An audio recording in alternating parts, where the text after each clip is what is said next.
This is one sector which comes into focus ahead of the budget on the basis of hopes of capex increase. In fact, we're speaking right now with Indrajit Mukherjee, Vice Chairman of Texmaco Rail and Engineering. We'll also be joined shortly by Pratish Chaudhary, Deputy Managing Director of Titagarh Rail Systems. Well, there he is. Welcome to both of you, and thank you so much for speaking with us today on the show. I'm going to start with you, Mr. Mukherjee, and just let's set up the conversation very simply on how crucial that capex figure becomes this budget. Oh, that's very important because after all, at the end of the day, the capital expenditure, that is what is expected in the rail segment. And as your anchor had said earlier, I tend to agree with her that there should be more growth coming up, at least in the range of 15 to 18% from last year's capex allocation. So answering your question, it's a very vital factor that will decide how the infrastructure development will move in the rail segment.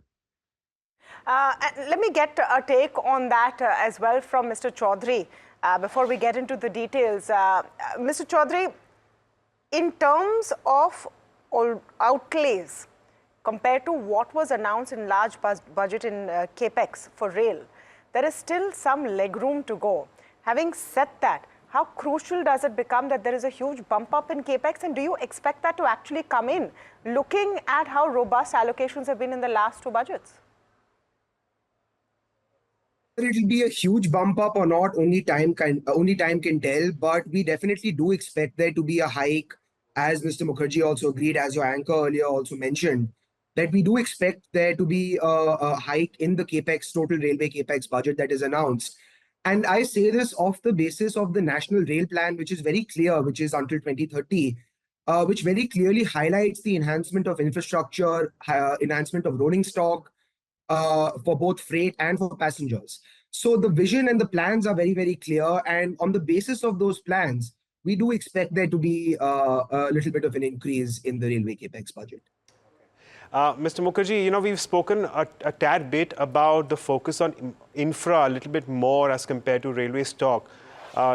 What do you think that could come through in terms of the upcoming budget?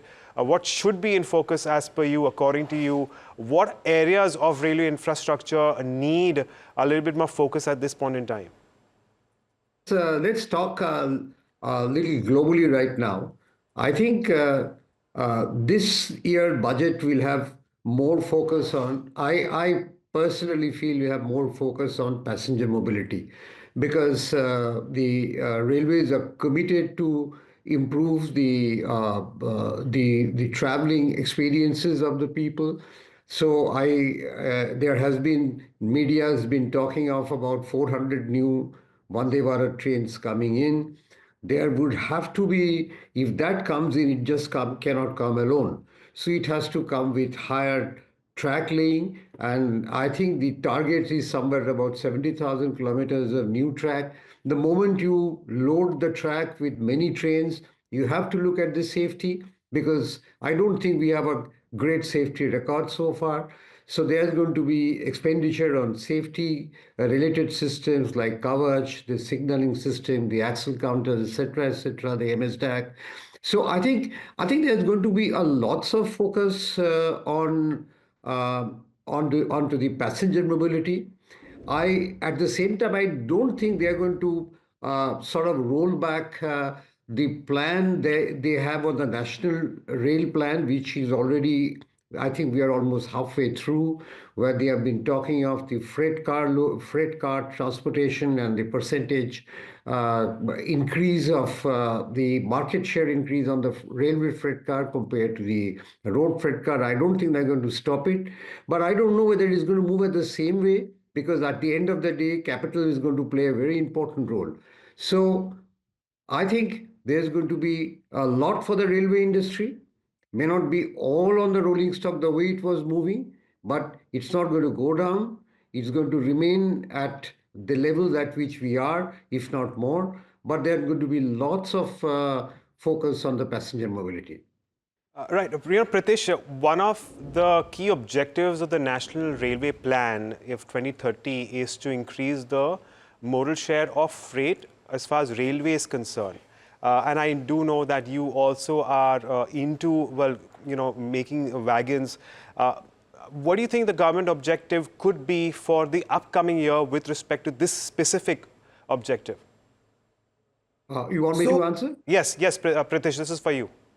Okay. If it's for me, then I would say that there would be more focus on more efficient wagons, the wagons which can carry higher load, which ultimately will reduce the carbon emissions per ton of load carried. So there would be focus, but there would be expectations that we will also start inching up on our technology and doing the better types of wagons.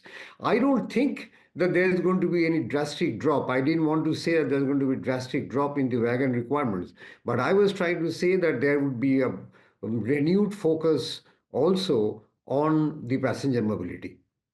Right, Pritish, I want your view on this one as well, if you could come in on this. Sure. So it's a very good question. I think there was a mega order that was placed by the railways back in 2022, if you recall. And there have, of course, been interim tenders rather, that have been floated, that have been filled out and awarded in the middle. But the end of this calendar year would start seeing the end of that 2022 orders delivery periods for all the vendors of the railways. So I would tend to agree with Mr. Mukherjee on this. We expect there to be a much larger focus on safety related and passenger related items.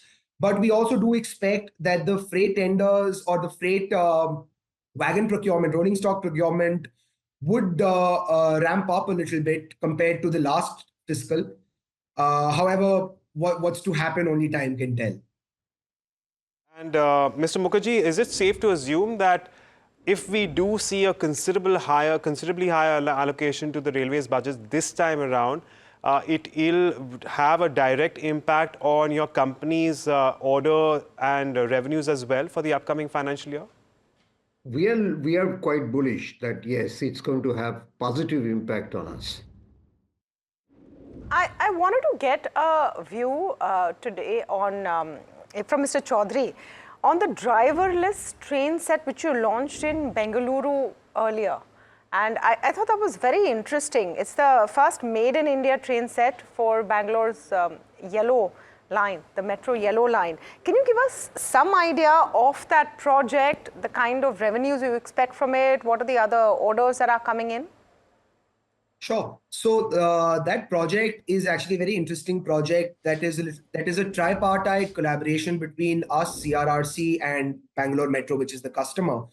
So this was initially awarded to CRRC, and Titagarh is acting as a contract manufacturer or a manufacturer, local manufacturer for these trains. It's a total order is for roughly 204 coaches, which will be delivered at a rate of, let's say, 12 coaches per month, starting very shortly. What you saw was the prototype, which is currently in transit to Bangalore. As far as the revenues are concerned, the revenue will not be very high because our share of the revenue is only of the labor. The materials are all free supply from CRRC. However, this project actually marks a very interesting beginning for us because now our stainless steel line for making metro coaches is fully up and running and is fully established. So the other projects that we have, for example, Ahmedabad Metro and Surat Metro, we'll be rolling out the prototypes within this financial year. I mean, financial year 24-25, not 23-24, not 25-26, my apologies. We also expect there to be a very robust pipeline for the metro tenders. Bombay has a few tenders which were out. Chennai had a couple of tenders which were out. Many more cities are coming out with metro tenders like Patna, like Bhubaneswar. So we are very bullish on the metro market as a whole and on our ability to really be a major player in that market. So what is the share of the metro market that you see going in to FY26? And this question again from Mr. Chaudhary. Sure. So there are currently only 3 players in the metro market in India, which is Alstom, BEML, and Titagarh. Yeah. So, and the metro market is large enough for everybody's hunger, such to say, to be satiated. So we expect not maybe in this financial year, but in the coming financial years to be the market leader in the metro segment as well. All right. Thank you so much, Pritesh, for speaking with us today. Thank you so much, Mr. Mukherjee, for joining in on the conversation as we get you a sense of what is expected from the railway sector for the upcoming union budget.